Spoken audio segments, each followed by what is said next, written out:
Arrazoi askoengatik hasi nintzen liburu hau idazten.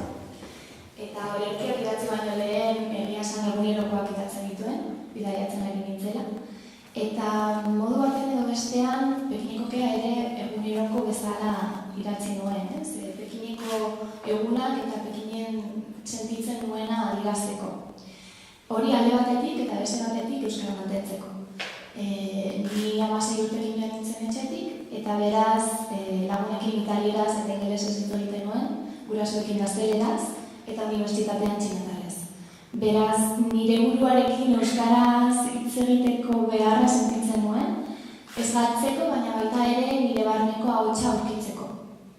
Eta horrexegatik hasi nintzen idazten, eta nire barneko pentsamenduekin hitz egiten. Eta beste alde batetik, ni beti sentitu naiz beste idazleen musa. Agian nire izena Beatriz delako, edo nire gurasoak ere idazleak direlako, baina nire lehenengo mutil lagunak ere poesiak idazten zizkidan, eta sentitzen nintzen agian pasibo egiez, eta liburu honetan Pekinen nengoena, batean sentitu nuen Danteren Beatriz izatetik, Beatrizen Dante izatera pasatu nintzela.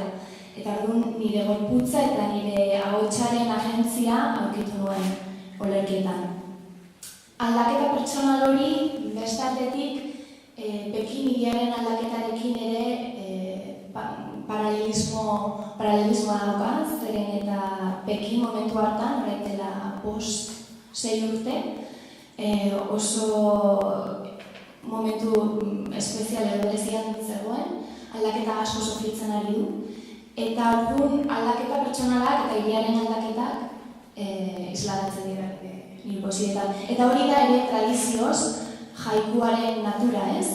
Natura eta inguruaren aldaketak isladatzea.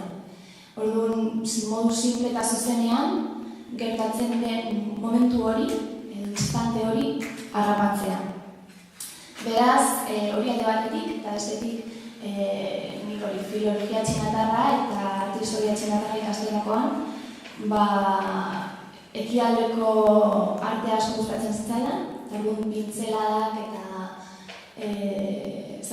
minimalismoa agian asko ditzen zidan. Eta horrexagatik ere marrazten hasi nintzen. Eta hasiera batean liburuan Pekineko pintzeladak deitzea pentsatu nuen. Hori delako, ez? Modu zuzen eta esporadikoan idazten dituen, modu bazkarrean. Ez nintzen nire mailan esertzen idaztera, baizik eta kalean sentitzen duena hartzen duen, eta gero etortzen zenean botatzen duen, ez hitz moduetan. Eta baina gero sentituen Pekineko pintzeladak agian etzela, Pekinekokea beste sonoritate bat zeukan, eta horrexegatik, pentsatu nuen Pekinekokea ditzen. Eta nahi bat baduzu, agian orain bizpahiru olerki irakurriko ditut, eta gero bateraren bataren badukazue, postik ere. Lehenengo, azten den poesia, lehenengoa, nire burua orain dela nire burua idazten duen poesia dela uste dut.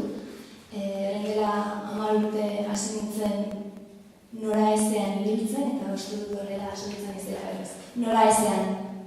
Ez, nik ez dut ihes egiten. Bitxikeria baten bilen abi. Nora ezean. Errepide ertzeko soroen artean. Indarrez besarkatu nindutenen buruetan. Ongi etorri eta agur malkoen artean. Haurtzaroko zirku historioetan. Nora ezean. Eta gero azkenekoa, agian? Daga egalariak. Udazkeneko lehen ostoa, han erori da. Gorrira biratzen da kale osoa. Joan da beste urte bat. Eta hori da,